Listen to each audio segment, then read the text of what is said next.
Halo semuanya, selamat datang di sesi ulasan akademik kita kali ini. Hari ini kita bakal membedah sebuah topik yang benar-benar fundamental banget di mata kuliah hukum perikatan. Kita akan kupas tuntas teori-teori soal risiko dalam perikatan. Dan yang bikin sesi ini spesial, materi luar biasa ini disusun langsung oleh Notaris Nuri Notari dengan sentuhan akademik yang pastinya bakal ngasih wawasan komprehensif buat kalian semua. Yuk, langsung aja kita mulai. Oke, ini dia rute perjalanan kita hari ini. Kita bakal berangkat dari memahami konsep risiko dan overmah, lanjut melihat pandangan para ahli, terus membedah di mana sih risiko di perikatan sepihak dan perikatan timbal balik.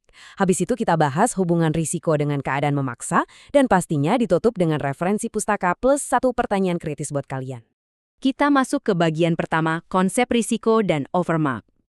Nah, buat pemanasan, coba deh bayangin situasi klasik yang sering banget muncul di literatur hukum. Si A janji mau ngasih hadiah seekor kuda ke si B. Tapi sebelum kuda itu sempat diserahkan, tiba-tiba ada badai, dan kudanya mati disambar petir. Pertanyaan hukumnya, siapa coba yang harus nanggung kerugiannya? Apa si A harus nombok beli kuda baru buat si B? Atau si B harus ikhlas gigit jari nggak jadi dapat kuda? Simpan dulu tebakan kalian, karena kita bakal bedah jawabannya sebentar lagi. Dari cerita kuda tadi, kita kenalan dulu sama yang namanya resiko. Kalau merujuk ke Kitab Undang-Undang Hukum Perdata atau KUH Perdata, resiko itu intinya adalah kewajiban buat memikul kerugian kalau ada kejadian di luar dugaan, yang murni bukan kesalahan siapa-siapa, tapi kejadian itu menimpa barang dalam perjanjian kita. Gampangnya gini, resiko itu soal nentuin siapa yang harus nombok secara finansial pas lagi apes, padahal jelas-jelas nggak ada satu pihak pun yang bisa disalahkan. Terus, apa hubungannya sama overmacht atau force majeure? Sering juga kita sebut keadaan memaksa.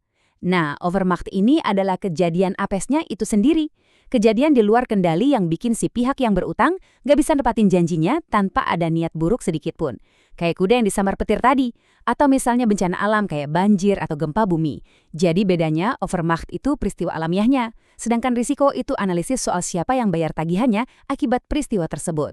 Lanjut ke bagian kedua yuk, kita intip gimana pandangan para sarjana hukum soal hal ini. Pertama, kita harus dengerin kata ahlinya dong, yaitu Prof. Subekti. Beliau ini salah satu pilar ilmu hukum perdata di Indonesia. Menurut beliau, secara tegas, risiko itu bertumpu pada kewajiban memikul kerugian yang murni terjadi di luar kesalahan para pihak. Definisi ini benar-benar jadi jangkar di literatur hukum perdata kita. Intinya, ajaran risiko ini baru main atau berlaku kalau kelalaian manusia itu nggak ada sama sekali. Dan ini nyambung banget sama kutipan brilian dari Oliver Wendell Holmes, seorang sarjana hukum terkemuka. Dia bilang, urusan moral itu nggak berlaku buat kontrak. Karena kontrak itu pada esensinya ya instrumen untuk mengalokasi risiko. Wah, ini dalam sih.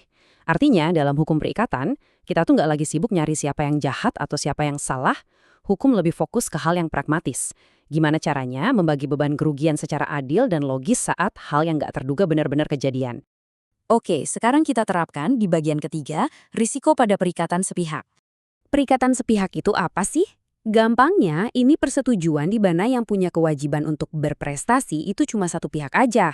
Contoh paling gampang ya hibah, alias ngasih kado, penitipan cuma-cuma, atau pinjam pakai barang.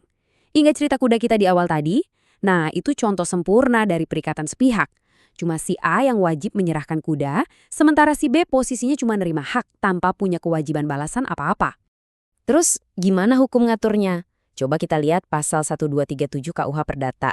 Di situ dibilang, barang yang mau dikasih itu udah jadi tanggungan si berpiutang atau kreditur sejak perikatan lahir. Jadi, ini dia jawaban buat kasus kuda kita tadi. Karena kudanya mati disambar petir alias kena overmark sebelum diserahin, maka kerugiannya murni jatuh ke pundak si B sebagai penerima.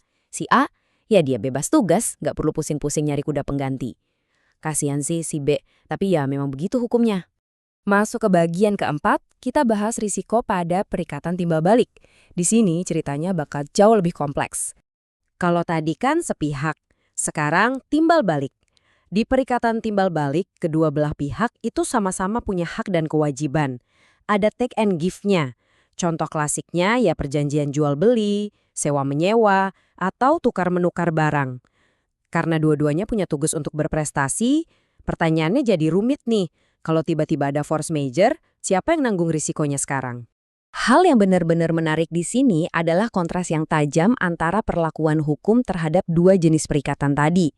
Kalau di perikatan sepihak tadi, resiko ada di tangan si penerima, menurut pasal 1237. Nah, di perikatan timbal balik, khususnya tukar-menukar menurut pasal 1545, ceritanya beda total. Kalau barangnya musnah di luar kesalahan, persetujuannya otomatis dianggap gugur. Terus resikonya dipikul oleh masing-masing pemilik barang asalnya. Mari kita urai logika hukum dari pasal 154 ini. Pertama, terjadi deh tuh overmacht pada objek yang mau ditukar. Kedua, seketika itu juga persetujuannya gugur demi hukum. Batal gitu aja. Ketiga, nah ini dia intinya, restitusi.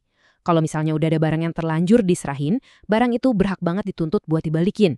Kenapa? Karena prinsip utamanya adalah menjaga keseimbangan. Hukum mau mastiin nggak ada satupun pihak yang dapat untung secara nggak adil dari suatu bencana alam. Fair play banget kan? Bagian kelima, kita sintesiskan hubungan antara risiko dan keadaan memaksa.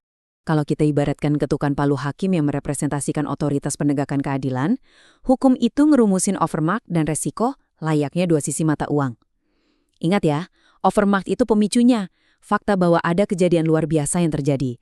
Sementara ajaran resiko adalah instrumen hukum yang turun tangan buat membebankan kerugian secara proporsional dan adil. Sekali lagi, biar nggak ada yang memetik manfaat secara sepihak dari penderitaan akibat force majeure. Jadi, poin krusial yang perlu kita tangkap di sini adalah overmacht itu sendiri variasinya macam-macam. Ada overmacht tetap, di mana barangnya musnah selamanya, kayak hanyut kena banjir bandang. Ada juga overmacht sementara, contohnya barang sempat hilang, tapi ketemu lagi. Kalau yang ini, perikatannya cuma ditunda, bukan dibatalkan selamanya. Dan perhatikan betul pengecualian ini. Kalau si debitur kelamaan alias lalai nyerahin barang sebelum bencananya datang, maka menurut hukum, sejak saat dia telat itu, risikonya langsung berbalik pundak sepenuhnya ke pundak si debitur. Jangan sampai telat ya. Akhirnya, kita sampai di bagian ke-6, pustaka dan pertanyaan penutup. Sebelum kita tutup, saya mau menegaskan satu hal penting. Sajian ulasan materi ini memang secara khusus didedikasikan sebagai media pembelajaran akademik universal. Jadi, dimanapun kalian berada, entah kalian mahasiswa hukum di kampus, atau siapapun yang lagi tekun belajar hukum secara online di seluruh Nusantara, ulasan ini hadir buat jadi referensi andalan untuk mendalami hukum perikatan. Tentu aja, validitas akademik dari sajian kita hari ini nggak lepas dari kurasi pustaka oleh notaris Nuri Notari. Kajian kita berpijak sangat kuat pada kitab Undang-Undang Hukum Perdata itu sendiri, plus karya-karya legendaris dari para begawan hukum kita, seperti Prof. Subekti, Ibu Maryam Darus Badruzaman, dan Bapak J. Satrio. Sebagai penutup, saya punya satu pertanyaan berbobot nih buat mancing nalar kritis kalian. Tadi kan kita udah bahas banget soal asas keadilan yang sangat kental di perikatan timbal balik menurut pasal 1545. Nah, kalau kita bandingkan sama pasal 1460 tentang jual beli, di mana resiko langsung dibebankan mutlak ke pembeli sejak kontrak ditutup, padahal barangnya belum diserahin. Menurut kalian gimana? Apakah pasal 1460 ini bisa dibilang sebagai ketentuan yang tidak taat asas di dalam KUH Perdata kita? Coba deh kalian pikirin dan telaah lebih jauh. Oke, terima kasih banyak udah ngikutin eksplorasi materi kita hari ini. Selamat belajar dan sampai jumpa!